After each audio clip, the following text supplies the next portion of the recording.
Hi guys, welcome to one set. So இந்த உலகத்தில் போகிறவங்க எல்லாருமே மோஸ்ட்லி ஜிம்முக்கு போவோம். ஸோ மசில் ரெக்கவரிக்காக ப்ரோட்டீன் சாப்பிட்றோம். நிறைய பாடி பில்டர்ஸ் வந்து ஸ்டீராய்டு எடுக்கிறாங்க. ஸோ அவங்க எல்லாராலையும் அர்னால்டாகவும் ஏன் ரோனி கோல்மேனாகவும் ஆக முடியல. அதுக்கு முக்கியமான காரணம் ஜெனட்டிக். எஸ், ஜெனட்டிக் வந்து ஒரு பெரிய ரோல் இப்போ இந்த பாடி பில்டிங்கில். நீங்கள் வந்து நார்மலாக ஜிம்முக்கு போகிறேன், ஒர்க் அவுட் பண்ணுறேன் அப்படின்னா நீங்கள் ஜெனட்டிக்கை பற்றி பெருசாக கவலைப்பட போகிறது இல்லை. பட் ஒரு காம்படிட்டிவ் பாடி பில்டராக ஆகணும்னா நீங்கள் கண்டிப்பாக குட் ஜெனட்டிக்கால் ப்ளஸ் பண்ணியிருக்கணும். அப்போ தான் உங்களால் பாடி பில்டராக ஆக முடியும். நீங்கள் எப்பயாச்சும் யோசிச்சிருக்கீங்களா, நானும் அர்னால்டு பண்ணுற அதே ஒர்க் அவுட் பண்ணியிருக்கேன், நானும் அர்னால்டு எவ்வளோ கிராம் ப்ரோட்டீன் சாப்பிட்றானோ அதே கிராம் ப்ரோட்டீன் சாப்பிட்ருக்கேன், அர்னால்டு என்ன ஸ்டீராய்டு எடுக்கிறானோ அதே ஸ்டீராய்டு ப்ரோக்ராம் நான் எடுக்கிறேன், பட் ஸ்டில் என்னால் அர்னால்டு அளவுக்கு ஃபிசிக்கை வந்து ரீச் பண்ண முடியல அப்படின்னு நினச்சி பார்த்துருக்கீங்களா? கண்டிப்பாக உங்களால் ரீச் பண்ண முடியாது. அதுக்கு ஒரு முக்கியமான பங்கு வந்து ஜெனட்டிக்கில் இருக்குது. எஸ், இந்த உலகத்தில் பிறந்தவங்க எல்லாருமே சிறந்த ஜெனட்டிக்கால் ப்ளஸ் பண்ணப்படலை. எந்த ஃபீல்டில் இருக்க எந்த ஒரு அத்லட்டாகவுமே இருக்கலாம், அவங்களுக்கு பெஸ்ட்டு ஜெனட்டிக் அப்படி இல்லைனா அவங்களால வந்து அந்த ஸ்போர்ட்ஸில் வந்து அச்சீவ் பண்ண முடியாது. உங்களால் ஹார்ட் ஒர்க் பண்ணி உங்களுடைய பெஸ்ட்டு ஜெனட்டிக் இருக்க பர்சனை வந்து பீட் பண்ணலாம், பட் அது ரொம்பவே கஷ்டமான விஷயம். உதாரணத்துக்கு நம்ம ஜே கட்லர் வந்து ரோனி கோல்மேனை பீட் பண்ணியிருப்பார். அதுக்குன்னு ஜே கட்லருக்கு வந்து புவர் ஜெனட்டிக் அப்படின்னு சொல்ல முடியாது. ரோனி கோல்மேன் கூட கம்பேர் பண்ணுறப்ப ஜே கட்லரோட ஜெனட்டிக் வந்து கொஞ்சம் கம்மி தான். அதே மாதிரி டோரியன் ஏட்ஸ், அவருடைய ஜெனட்டிக் வந்து கெவின் லெப்ரோனி, ஃப்ளக்ஸ் வீலர், அது ஸோ இவங்க ஜெனட்டிக் கூட நம்ம டோரியன் ஏட்ஸ் ஜெனட்டிக்கை சேர்த்திங்கன்னா அவருடைய ஜெனட்டிக் வந்து கொஞ்சம் வீக்குன்னு தான் சொல்லணும். பட் ஸ்டில் நம்ம டோரியன் ஏட்ஸ் வந்து ஹார்ட் ஒர்க் மூலமாக இவங்க எல்லாரையும் பீட் பண்ணியிருப்பார். ஸோ இதனால தான் வந்து மற்றவங்க பண்ணுற ஒர்க் அவுட் ரொட்டீன் வந்து அப்படியே நம்ம பிளாங்காக காப்பி அடிக்கக்கூடாது. ஏன்னா அவங்களுக்கு இருக்க ரெக்கவரி எபிலிட்டி வேறு, ஸோ நம்மளுக்கு இருக்க ரெக்கவரி எபிலிட்டி வேறு. இந்த ஜெனட்டிக் ரோலை பற்றி அதிகமாக பேசுனது வந்து ஹை இன்டென்சிட்டியை வந்து உருவாக்கின ஆர்த்தர் ஜோன்ஸ், அதுக்கப்புறம் மைக் மென்சர், இவங்க தான் அதிகமாக பேசியிருப்பாங்க. நீங்கள் என்ன தான் வாரத்துக்கு 6 நாள் போயிட்டு அர்னால்டு மாதிரி ஒர்க் அவுட் பண்ணாலும் உங்களால் அர்னால்டு ஆக முடியாது. ஏன்னா அவங்களுடைய ஜெனட்டிக் வந்து உங்ககிட்ட இல்லை. ஸோ இதை மைண்டில் வச்சுட்டு நம்ம இந்த வீடியோக்குள்ளே போகலாம்.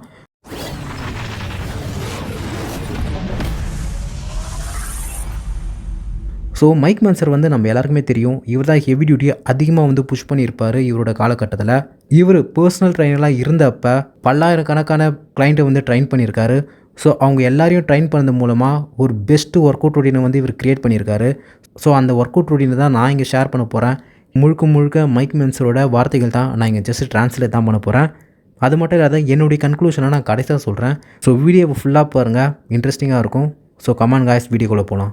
மைக் மென்சர் இதை வந்து ஐடியல் பேஸ்லைன் ப்ரோக்ராம் அப்படின்னு சொல்கிறாரு. நீங்கள் ஒரு நேச்சுரல் பாடி பில்டராக இருந்தீங்கன்னா கண்டிப்பாக இது உங்களுக்கு ஹெல்ப்ஃபுல்லாக இருக்கும். ஸோ இந்த ட்ரைனிங் மெத்தட் வந்து எப்படி சொல்கிறாருன்னா, ட்ரைன் எவ்ரி 4 days, அதுக்கப்புறம் 4 ஒர்க் அவுட் ப்ரோட்டோகால் அப்படின்னு சொல்கிறாங்க.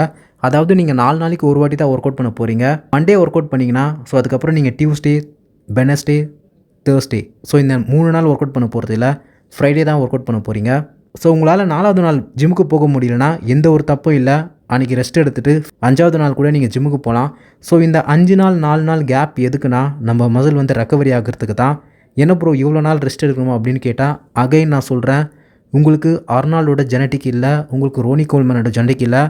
உங்களுடைய ஜெனட்டிக் எவ்வளோ இருக்கும், உங்களுடைய ரெக்கவரி எபிலிட்டி எப்படி இருக்கும், ஸோ அப்படி தான் உங்களுடைய மசில் பில்ட் பண்ண முடியும். இதை மைண்டில் எப்போவுமே ஃபிக்ஸ் பண்ணி வச்சுக்கோங்க. ஸோ இன்னும் நான் தெளிவாக சொல்கிறேன். ஸோ இந்த ப்ரோக்ராமை வந்து நீங்கள் 3 வாரம் ஃபாலோ பண்ண போகிறீங்க. ஸோ உங்களுக்கு அடிஷ்னலாக ரெஸ்ட் டேஸ் வேணும்னா நீங்கள் ரெஸ்ட் டேஸ் எடுத்துக்கலாம். ஸோ இந்த மாதிரி அடிஷ்னலாக ரெஸ்ட் டேஸ் எடுக்கிறது மூலமாக உங்களுடைய பாடி வந்து பிளாட்டோ அட்டன் பண்ணாது. ஸோ ஒவ்வொரு ஒர்க் அவுட்லேயும் நீங்கள் வந்து ரொம்பவே ஸ்ட்ராங்கராகவும், ஸோ ஸ்ட்ராங்கராக ஆகிறதுனால உங்களால் வெயிட் அதிகமாக லிஃப்ட் பண்ண முடியும். ஸோ உங்கள் பாடியில் ஸ்ட்ரெஸ்ஸஸ் அதிகமாக கொடுக்கறதுனால ப்ரொக்ரெசிவாக உங்களால் க்ரோவ் ஆகிட்டே இருக்க முடியும்னு மென்சர் சொல்கிறாரு. உங்களுக்கு தேவைப்பட்டால் மட்டும் அடிஷ்னலாக ரெஸ்ட் டேஸ் எடுத்துக்கோங்க. ஒரு லெவலுக்கு மேலே உங்கள் பாடியில் ஸ்ட்ரெஸ் அதிகமாகிடுச்சுன்னா இதுதான் ஓவர் ட்ரைனிங் சொல்லுவாங்க. ஸோ அதோட சிம்டம்ஸ் என்னவாக இருக்குன்னா உங்களுடைய ப்ராக்ரஸ் வந்து ஸ்லோ டவுன் ஆகிடும். இதே ஒர்க் அவுட் ரொட்டீனை நீங்கள் ஃபாலோ பண்ணிட்டு இருந்தீங்கன்னா உங்களுடைய வளர்ச்சி கம்ப்ளீட்டாக தடைப்பட்டு போகும் அப்படின்னு சொல்கிறாரு. ஸோ உங்களுக்கு வேணும்னா எக்ஸ்ட்ரா ரெஸ்ட் டேஸ் வந்து அதிகமாக எடுத்துக்கோங்க. இல்லைனா எவ்ரி 6 days ஒன்ஸ், அதுக்கப்புறம் 7 days ஒன்ஸ் வந்து ட்ரைன் பண்ண சொல்கிறாரு. ரொம்பவே நிறைய நாள் ரெஸ்ட் எடுக்க சொல்கிறாரு. இவ்வளோ நாள் ரெஸ்ட் எடுக்குமா அப்படின்னு கேட்டால் நான் வந்து அதை கடைசியாக எக்ஸ்பிளைன் பண்ணுறேன், இன்னும் தெளிவாக உங்களுக்கு புரியும். ஸோ வெயிட் அதிகமாக ஸோ உங்கள் பாடியில் வந்து ஸ்ட்ரெஸ்ஸும் அதிகமாகும். இதை காம்பன்சேட் பண்ணோன்னா நீங்கள் கண்டிப்பாக வந்து ரெஸ்ட் வந்து எடுத்தே ஆகணும். ஸோ இதனால் வாரத்துக்கு ஒரு வாட்டி ட்ரைன் பண்ணால் போதும். ஸோ இதுக்கப்புறமா உங்கள் பாடி வந்து கம்ப்ளீட்டாக ஸ்டாப் ஆகிடுச்சுன்னா எந்த ஒரு ப்ராக்ரெசிவுமே நடக்காமல் மைக் மென்சர் வந்து உங்களை கன்சாலிடேஷன் ப்ரோக்ராமுக்கு வந்து ஸ்விட்ச் பண்ண சொல்கிறாரு. ஸோ கன்சாலிடேஷன் ப்ரோக்ராம்னா என்ன, அதை பற்றி நான் டிஃப்ரெண்ட் வீடியோவில் சொல்ல முடியுதான்னு பார்க்குறேன். ஸோ இப்போ மைக் மென்சர் எந்த மாதிரி ஒர்க் அவுட், ஸோ எப்படிலாம் நம்ம பர்ஃபார்ம் பண்ணணும் எக்ஸ்பிளைன் பண்ண போகிறாரு. ஸோ டே ஒன் வந்து நீங்கள் மண்டேன்னு வந்து இமேஜின் பண்ணிக்கோங்க. ஸோ மண்டே என்ன பண்ண போகிறீங்கன்னா, அதாவது திங்கக்கிழமை செஸ்ட்டு பண்ணுறீங்க. செஸ்ட் ஒர்க் அவுட்லேருந்து ஃபஸ்ட்டு என்ன ஒர்க் அவுட் அவர் வந்து ப்ரிஃபர் பண்ணியிருக்காருன்னா பெக் டெக் ஃப்ளைஸ், அதாவது நம்ம ஃப்ளைஸ் வந்து மிஷினில் பண்ணுவோம்ல, அந்த பிக்சர்ஸ் நான் இங்கே ஆட் பண்ணுறேன். ஸோ அந்த ஒர்க் அவுட் தான் ஃபஸ்ட்டு பண்ண சொல்லியிருக்காரு. 6 to 10 ரெப்பிடேஷன் பண்ண சொல்லியிருக்காரு. ரீச் ஃபெயிலியர், அதாவது கம்ப்ளீட்டாக வந்து மசிலை வந்து ஃபெயிலியருக்கு எடுத்துகிட்டு போகணும்னு சொல்லியிருக்காரு. எதுக்கு 6 to 10 ரெப்பிடேஷன் அப்படி தான் கன்ஃபார்மாக பண்ணுமான்னு கேட்டால் அப்படிலாம் எதுவுமே இல்லை. உங்களால் 10க்கு மேலே பர்ஃபார்ம் பண்ண முடிஞ்சால் பர்ஃபார்ம் பண்ணுங்கள், இல்லை உங்களால் 4 to 5 ரெப்பிடேஷன் தான் பண்ண முடிஞ்சால் பண்ணுங்கள், நெக்ஸ்ட் டைம் வந்து நம்ம ரீச் பண்ணிப்போம் அப்படின்னு சொல்கிறாரு. பட் இங்கே என்ன முக்கியமான விஷயம்னா, நீங்கள் வந்து ஃபெயிலியரை ரீச் பண்ணணும், அதாவது மேக்ஸிமம் மசில் கான்ட்ராக்ஷன் வந்து நீங்கள் பண்ணி ஆகணும். உங்கள் ஜிம்மில் வந்து பெக் டெக் ஃப்ளைஸ் இல்லைனா நீங்கள் வந்து ஃப்ளாட் பெஞ்சில் தம்பிள் ஃப்ளைஸ் பண்ணலாம், இல்லைனா கேபிள் கிராஸ் ஓவர் பண்ணலாம் அப்படின்னு மைக் மென்சர் இங்கே சொல்கிறாரு. ஸோ பெக் டெக் வந்து 6 to 10 ரெப்பிடேஷன் முடித்த உடனேயும் எந்த ஒரு ரெஸ்ட்டுமே இல்லாமல் இன்க்ளைன் ப்ரெஸ் வந்து பண்ண சொல்கிறாரு. அதாவது ஸ்மித் மிஷினில் வந்து இன்க்ளைன் பார்பிள் ப்ரெஸ் பண்ண சொல்கிறாரு. உங்கள் ஜிம்மில் வந்து ஸ்மித் மிஷினோ இல்லைனா ஹேமர் மிஷினோ இல்லைனா நீங்கள் வந்து பார்பிளில் இன்க்ளைன் ப்ரெஸ் பண்ணலாம், இல்லைனா இன்க்ளைன் தம்பிள் ப்ரெஸ் பண்ணலாம் அப்படின்னு சொல்கிறாரு. ஸோ இந்த டைம் வந்து நீங்கள் வந்து 1 to 3 ரெப்பிடேஷன் வந்து பர்ஃபார்ம் பண்ணால் போதுன்றாரு. 6 ரெப்பிடேஷன் தேவையில்லை, ஜஸ்ட் 1 to 3 ரெப்பிடேஷன். ஸோ இதுதான் வந்து உங்களுடைய chest work out Monday. Chest flies முடித்த உடனேயும் ஸ்மித் மிஷினில் வந்து இன்க்ளைன் ப்ரெஸ் பண்ண சொல்கிறாரு. ஸோ அதுக்கு சப்ஸ்டியூட்டாக டம்பிள் ஃப்ளைஸ் பண்ண சொல்கிறாரு, கேபிள் கிராஸ் பண்ண சொல்கிறாரு, பார்பிளில் வந்து இன்க்ளைன் ப்ரெஸ் பண்ண சொல்கிறாரு. ஸோ உங்கள் ஜிம்மில் என்ன இருக்கோ அதை யூஸ் பண்ணி நீங்கள் பர்ஃபார்ம் பண்ண சொல்லியிருக்காரு. ஸோ அவ்வளோதான், செஸ்ட்டுக்கு வந்து ஜஸ்ட்டு 2 எக்ஸசைஸ் தான், ஒரு செட்டு முடிஞ்சிருச்சு. ஸோ செஸ்ட் ஒர்க் அவுட் முடித்த உடனேயும் நீங்கள் வந்து பேக் ஒர்க் அவுட் பண்ண போகிறீங்க. ஸ்டில் வந்து டே 1ல் தான் இருக்கீங்க. ஸோ பேக் ஒர்க் அவுட் என்னென்னா க்ளோஸ் க்ரீப் வந்து புல் டவுன் பண்ண சொல்கிறாரு. ஸோ இதுவும் வந்து 6 to 10 ரெப்பிடேஷன் தான். இது முடித்த உடனே கொஞ்சம் ரெஸ்ட் எடுத்துகிட்டு உங்களை வந்து டெட்லிஃப்ட் பண்ண சொல்கிறாரு. நாட் ஸ்டிஃப்டு லெக், பட் வந்து ரெகுலர் ஸ்டைலில் வந்து டெட்லிஃப்ட் பண்ணுவோம்ல, நார்மலாக நம்ம ஜிம்மில் எப்படி டெட்லிஃப்ட் பண்ணுவோம், ஸோ அந்த மாதிரி டெட்லிஃப்ட் பண்ண சொல்கிறாரு. ஸோ ஒவ்வொரு செட்டுக்கு நடுவில் எவ்வளோ ரெஸ்ட் எடுக்கணும் அப்படின்னு நிறைய பேர் கன்ஃபியூஸ் ஆவாங்க. ஸோ ரொம்பவே காம்ப்ளிகேட் பண்ணிக்காதீங்க. உங்களுக்கு எந்த அளவுக்கு தேவையோ அந்த அளவுக்கு ரெஸ்ட் எடுத்துகிட்டு ஸோ வந்து நீங்கள் ஒர்க் அவுட் பண்ணுங்கள் அப்படின்னு மென்சரிங்க சொல்கிறாரு. ஸோ இன்னொரு முக்கியமான விஷயம், நீங்கள் டெட்லிஃப்ட் பண்ணுறப்ப ரொம்பவே கவனமாக பண்ண சொல்கிறாரு. ஏன்னா டெட்லிஃப்ட் பண்ணுறப்ப உங்களுடைய முதுகுல இருக்க எல்லா மசிலையும் ஆக்டிவ் பண்ண முடியும். ரொம்பவே ப்ரொடக்டிவான எக்ஸசைஸ் அப்படின்னு சொல்கிறாரு. 5 to 8 ரெப்பிடேஷன் பண்ண சொல்கிறாரு.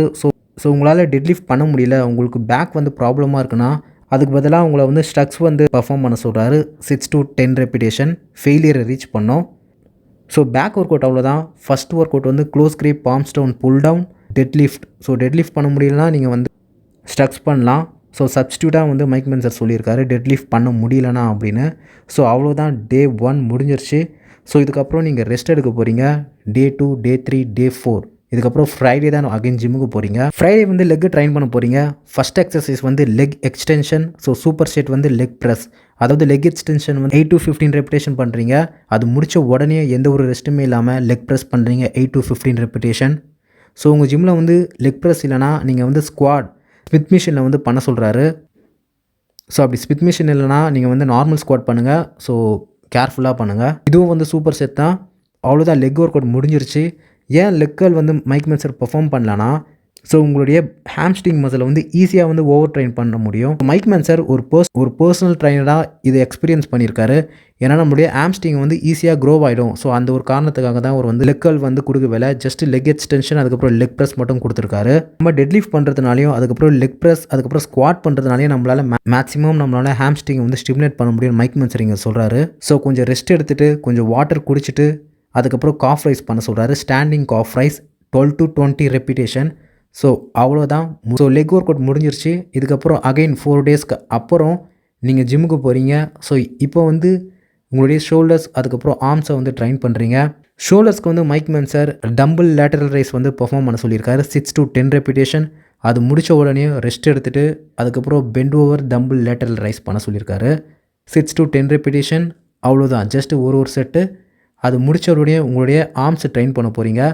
பார்பிள் காலை வந்து பெர்ஃபார்ம் பண்ண சொல்லியிருக்காரு. 6 to 10 ரெப்பிடேஷன். ஈஸி காலை வந்து மைக் மென்சர் வந்து ப்ரிஃபர் பண்ண மாட்டார். ஏன்னா அது உங்களுடைய பிராக்கியாலிஸை வந்து ட்ரைன் பண்ணும் அப்படின்றதுக்காக ஸ்ட்ரெயிட் பாரை யூஸ் பண்ணி 6 to 10 ரெப்பிடேஷன் பண்ண சொல்லியிருக்காரு. பைசப்புக்கு ஜஸ்ட் ஒரே ஒரு எக்ஸசைஸ் தான், பார்பிள் கல் ஸ்ட்ரெயிட் பாரில் 6 to 10 ரெப்பிடேஷன். முடித்த உடனே கொஞ்சம் ரெஸ்ட் எடுத்துகிட்டு உங்களுடைய ட்ரைசப்பை ட்ரைன் பண்ணுங்கள். உங்களுடைய ட்ரைசப்பை ட்ரைன் பண்ணுறப்போ ஃபஸ்ட்டு ஒர்க் அவுட் என்னவாக இருக்குன்னா ட்ரைசெப் புஷ் டவுன், ஸ்ட்ரெயிட் பார் இல்லைனா வி பாரை யூஸ் பண்ணுங்கள். ரோப்பை வந்து யூஸ் பண்ணாதீங்க. 6 to 10 ரெப்பிடேஷன் பண்ணுங்கள். இதுவும் சூப்பர் செட் தான். இது முடித்த உடனேயும் நீங்கள் வந்து டிப்ஸ் பர்ஃபார்ம் பண்ண போகிறீங்க. நம்ம ஜிம்மில் டிப்ஸ் பர்ஃபார்ம் பண்ணுவோம்ல, டபுள் பார்னு சொல்லுவோம். ஸோ அது 3 to 5 ரெப்பிடேஷன் பண்ண போகிறீங்க. இதுவும் சூப்பர் செட் தான். உங்களால் டிப்ஸ் பர்ஃபார்ம் பண்ண முடியலனா அசிஸ்டன்ட் டிப்புன்னு சொல்லுவாங்க, அது சில ஜிம்மில் தான் இருக்கும். ஸோ அவ்வளோதான். டே 3 வந்து உங்களுடைய ஷோல்டர்ஸ் அதுக்கப்புறம் ஆர்ம்ஸை வந்து ட்ரைன் பண்ணியாச்சு. ஸோ அகைன் 4 days லேட்டர் லெக்கை தான் அகைன் ட்ரைன் பண்ண போகிறீங்க. சேம் ஒர்க் அவுட் தான், leg extension, super set with squad. But இந்த டைம் வந்து லெக் எக்ஸ்டென்ஷன் வந்து டிஃப்ரெண்ட்டாக பண்ண போகிறீங்க. ஸ்டாட்டிக் ஹோல்டு வந்து பர்ஃபார்ம் பண்ண சொல்லியிருக்காரு. அதாவது நீங்கள் லெக் எக்ஸ்டென்ஷன் பண்ணுறப்ப அப்படியே ஹோல்ட் பண்ணி நிறுத்துவோம்ல, ஸோ அதுதான் static hold. So just 1 positive repetition வந்து ஸ்டாட்டிக் ஹோல்டில் பண்ண சொல்லியிருக்காரு. ஒரே ஒரு பாசிட்டிவ் ரெப்பிடேஷன் பண்ணிவிட்டு 10 to 25 செகண்ட் வந்து ஹோல்ட் பண்ண சொல்லியிருக்காரு.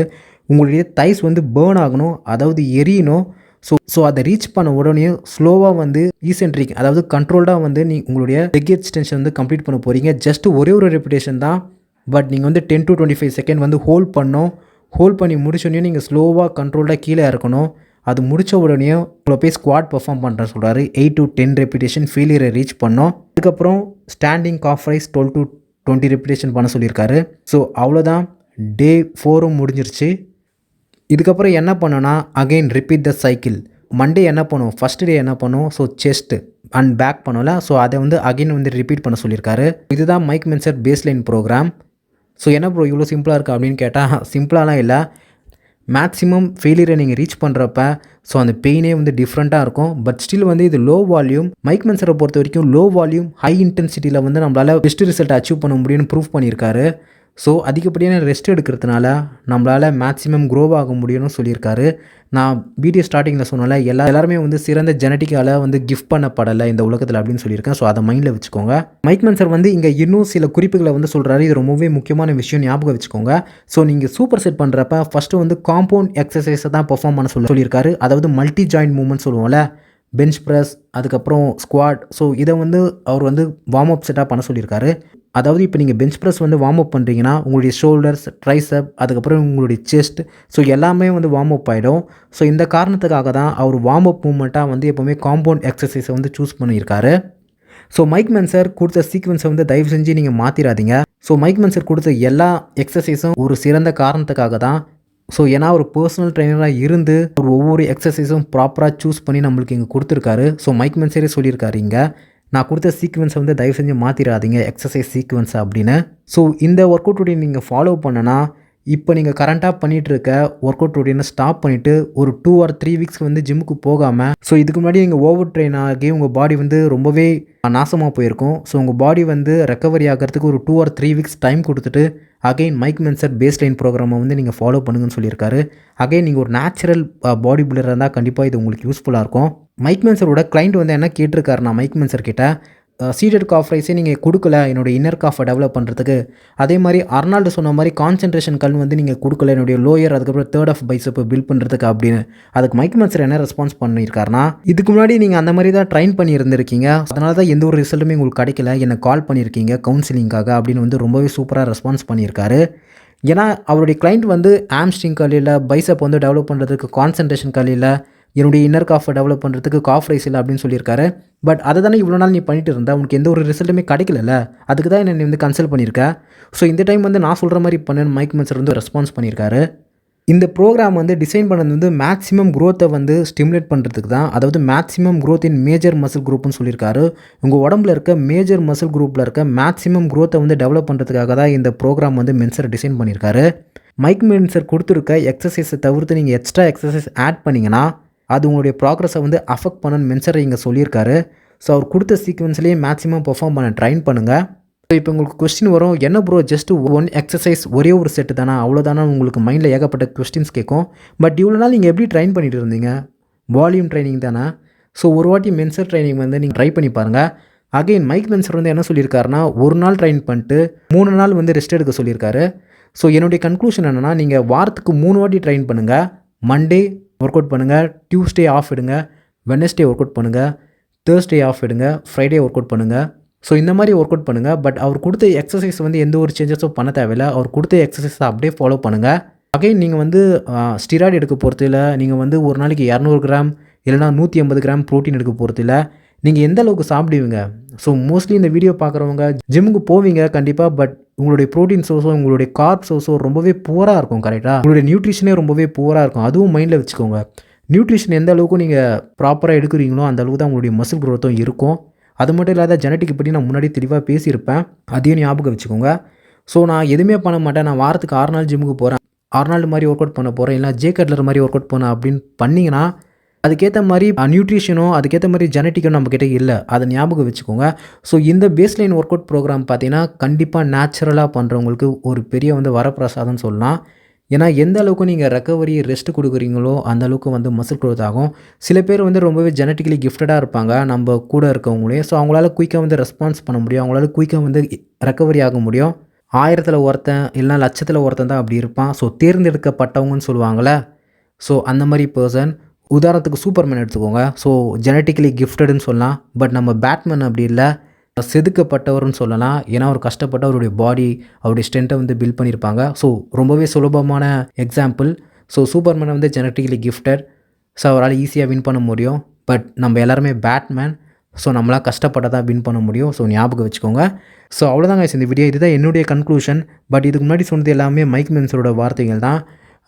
அகைன் நான் வந்து ஹெவி டியூட்டி தான் யூஸ் பண்ணுறேன். நம்ம சேனலை வந்து 2 வருஷமாக ஃபாலோ பண்ணியிருக்கேன். உங்களுக்கு நிறைய பேர் தெரியும். ஏதாச்சும் டவுட்னா கீழே கமெண்ட்டில் கேளுங்க காய்ஸ், நான் அதுக்கு ஆன்சர் பண்ணுறேன். ஸோ பாடி பில்டிங் இன்ஃபர்மேஷனை பற்றி தெரிஞ்சாலும் நம்ம சேனலை சப்ஸ்கிரைப் பண்ணிடுங்க காய்ஸ். தேங்க்ஸ்.